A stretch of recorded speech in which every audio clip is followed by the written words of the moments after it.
এরপর প্রশ্ন হলো, আমার স্বামী রাতে আমার পাশে শুয়ে শুয়ে 1-2টা পর্যন্ত মোবাইল টিপে, এটা কি ঠিক? এই রোগে তো বেশিরভাগ মানুষই রোগী। এই বেচারি হয়তো তার কোনো দামি মোবাইল নাই, অ্যান্ড্রয়েড সেট, স্মার্টফোন নাই, হয়তো শুধু স্বামী একলা একলা টিপে।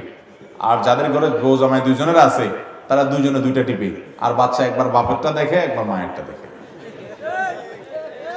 ভাইরা আমার, আমাদের সংসারগুলোকে শেষ করে দিছে এই স্মার্টফোনে। স্মার্টফোন, এটার ব্যবহার যদি আপনি ভালো করতে পারেন, এটা হলো সাপের বিষ দিয়ে ঔষধ বানানোর মতো। আপনি যদি এটার ভালো ব্যবহার করতে পারেন, তাহলে এটা দিয়ে আপনি অনেক সওয়াব কামাইতে পারবেন, অনেক উপকার পাবেন।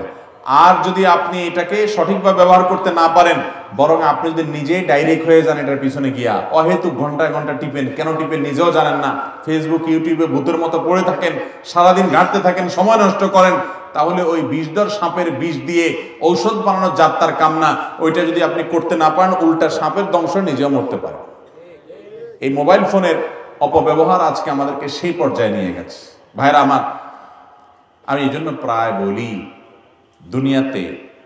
দুনিয়াতে মোবাইলের ভার বহন করা সহজ হলেও আখেরাতে এই মোবাইল দিয়ে যেসব আকাম কুকাম করেন, এর দায়ভার বহন করা অনেক কঠিন হবে।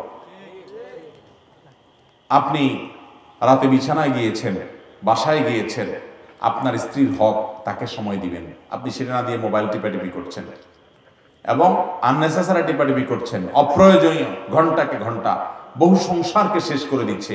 আল্লাহ তাআলা মোবাইলের এই সঠিক ব্যবহার করার তৌফিক আমাদেরকে দান করুন। আমরা মোবাইলকে ব্যবহার করব না, মোবাইল আমাদেরকে ব্যবহার করবে। এখন যারা মোবাইলের কাছে অটো হয়ে গেছে, আপনার চুম্বকের মতো মোবাইলের কাছে হাত চলে যায়, সারাক্ষণ টিপাটিপি করে, এই লোকগুলো মোবাইলকে ব্যবহার করে না, বরং মোবাইলে তাদেরকে ব্যবহার করে।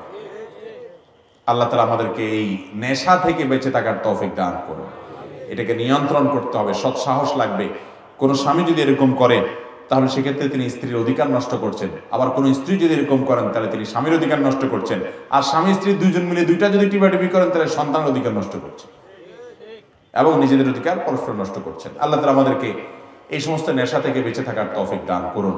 কিয়ামতের আগে অনেক ফিতনা আসবে ভাই, এটাকে একটা ফিতনা বলতে পারেন, যে ফিতনা, এটাতে পতিত হয়ে বহু মানুষ আমল হারা হবে, তাকওয়া হারা হবে, ঈমান হারা হবে, চোখের গুনাহ করবে, মনের জিনা করবে, মিথ্যা প্রপাগান্ডা ছড়াছড়ি, এই সমস্ত কাজে লেগে যাবে।